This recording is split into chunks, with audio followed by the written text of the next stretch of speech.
seseorang menyimpan barang pemberian bekas kekasih atau rakan lama seperti cincin, baju atau gambar. Tanpa disedari, hubungan emosi yang terikat melalui barang itu menjadi pintu bagi gangguan jin pengikat hati. Assalamualaikum warahmatullahi wabarakatuh.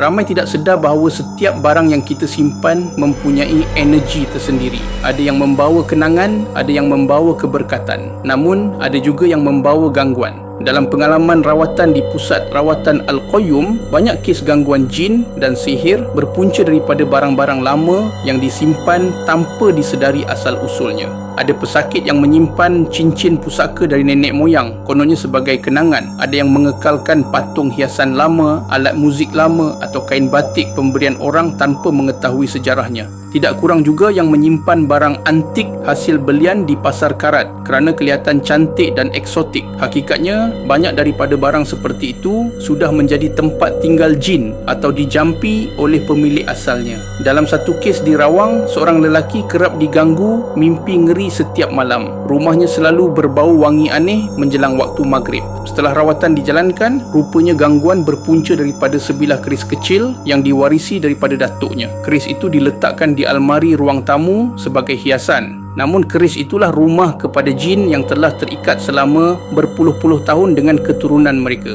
Jin yang menumpang pada barang lama tidak semestinya ganas, tetapi ia menyerap tenaga rohani penghuni rumah. Lama-kelamaan, penghuni menjadi lemah, malas beribadah dan mudah beremosi. Aura rumah menjadi berat, anak-anak sering menangis dan rezeki seperti tersekat tanpa sebab. Inilah tanda-tanda halus bahawa barang itu sudah menjadi saluran kepada makhluk halus. Ada juga kes di mana seseorang menyimpan barang pemberian bekas kekasih atau rakan lama seperti cincin, baju atau gambar. Tanpa disedari, hubungan emosi yang terikat melalui barang itu menjadi pintu bagi gangguan jin pengikat hati. Emosi tidak stabil, hati sering berdebar dan bayangan masa lalu susah untuk dilupakan walaupun sudah bertahun-tahun berlalu.